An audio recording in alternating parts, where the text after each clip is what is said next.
Hello mga kairin for today's video. So, medyo seryoso ta karon for today's video mga kairin, no. So, bago pagid na ako siya na-realize ba nga need ay nato bitaw na tagaan og pagtagad ang atong family as OFW. So, nakabalo naman siguro mga kairing, no, baga nabalitaan nyo na siguro na nag-viral na naman tayong mga Pinoy dito sa Kuwait sa iba't ibang pangyayari. Tulad nung napagbintangan umano na kasalanan nung kapwa natin kung bakit nawala yung bata.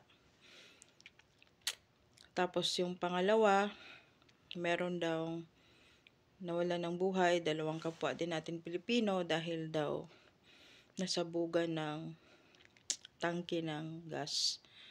Yung pangatlo naman is yung nahukay sa garden ng amo, which is 2 buwan na daw na nawawala yon. Tapos nalaman nilibing lang sa garden ng amo. So yun mga kairing, bilang OFW nakakalungkot na mga ganitong pangyayari is nangyayari talaga sa totoong buhay bilang isang Pilipino na OFW na katulad natin. So napakalungkot. Imagine niyo as OFW, 2 buwan ka nawawala. Bakit walang nag-follow up na family na bakit nawala yung kamag-anak namin? Di ba pumunta ng OWA, di pumunta ng DFA, di pumunta ng agency, yung pinalo up kung nasaan na yung kapamilya namin. Bakit umabot ng 2 buwan bago na na nawala yung pamilya? Di ba? Ito ang masakit mga kairing. Ang dami-dami ng mga OFW dito sa ibang bansa, hindi lang dito sa Middle East. Kadalasan talaga, ito ang realidad, napakasakit na realidad bilang OFW. Na minsan talaga, maalala ka lang ng pamilya mo sa Pinas kung oras na ng padala. Maalala ka lang ng pamilya mo sa Pinas kung kailangan na nila ng pera. Real talk yun. Hindi yun joke. Ganun kadalasan ang mga nangyayari sa mga OFW dito sa ibang bansa. Na yung inaasahan nilang lakas, yung pampatibay ng loob, is yung pamilya nila sa Pilipinas na bigyan sila ng time, bigyan sila ng oras or advices, moment na magkausap sila, pero minsan talaga hindi nangyayari yun kasi nga minsan kaming mga OFW naalala lang kami pag kailangan kami. Kailangan nila ng tulong financially, saka kami maalala, uy, nasa abroad pala si ganito, nasa abroad pala si ganyan. Try natin i-chat, try natin tawagan. Baka sakaling matulungan tayo nun kasi malaki ang sahod nun, madaming pera yun, posible namang wala. So ganyan ang mga mindset nila. 'Di ba? Kaya ang hirap mga kairing.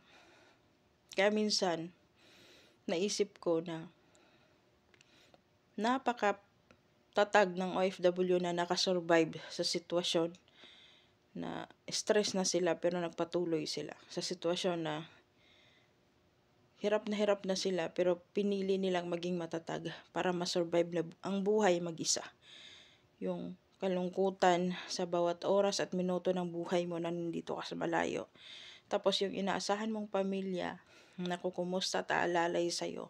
Kahit chat man lang yan, isang kumusta lang na, kumusta ka dyan, ingat ka dyan, nandito lang kami, mahal na mahal ka namin.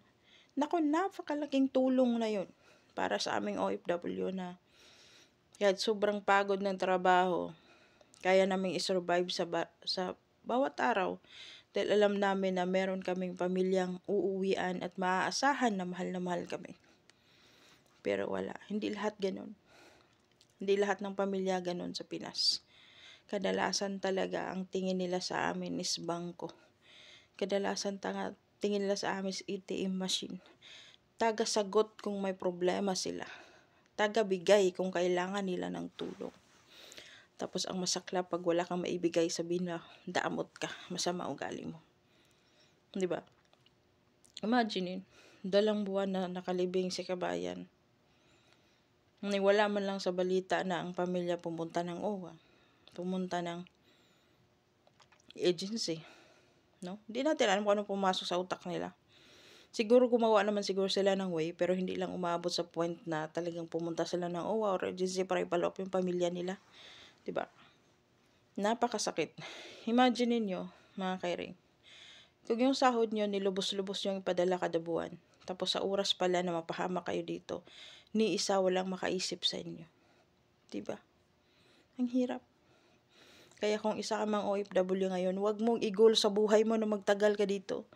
I-goal mo bilang OFW mo na bilang isang OFW, i-goal mo sa isip at puso mo, yung gawin mong motivation na uuwi akong buhay. Ano? Wag nating isipin na uwi tayong mayaman, no?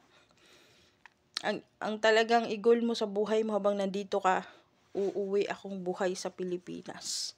No matter what happen, uuwi akong buhay. Yan ang laging itatak sa isip at puso mo.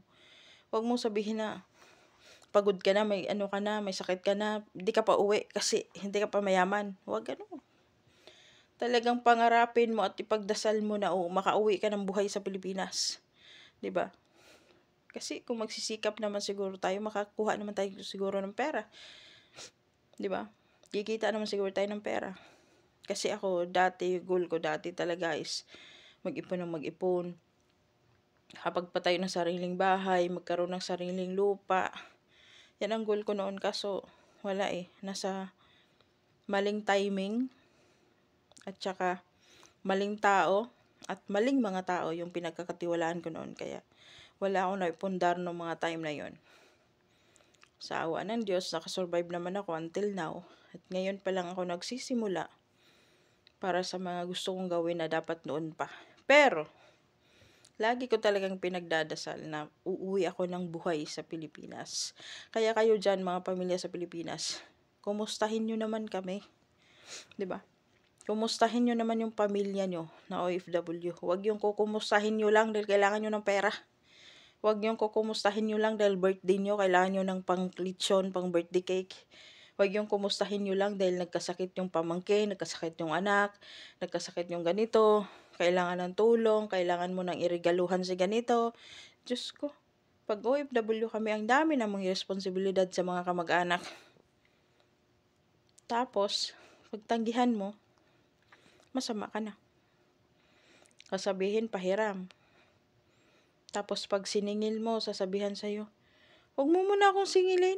Kasi, madami ka namang pera. Malaki naman sahod mo dyan. Ikaw pa, nasa abroad ka. Ay, Diyos ko, Mayo Marimar. Ano ba akala nyo sa amin?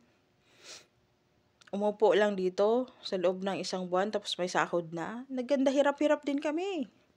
Pagod, pawis, luha. 'Di ba? Nagkakasakit pa kami. Wala pang pahinga. Minsan. No? Tapos, nagbibigay kami ng panghanda sa birthday nyo. May pang lechon, may pang cake, spaghetti, pansit, etc. May pang swimming pa minsan. Pero kami dito, pag nag-birthday kami, sus Mayo Marimar, 2 pirasong itlog or pansit canton, yon yung handa namin. 'Di ba? Maswerte na yun kung may soft drinks pang kasama. Pwera ako kasi marunong ako gumawa ng cake. Ako gagawa ng sarili kong cake. 'Di ba? May birthday cake ako. Ako yung gagawa. 'Di ba?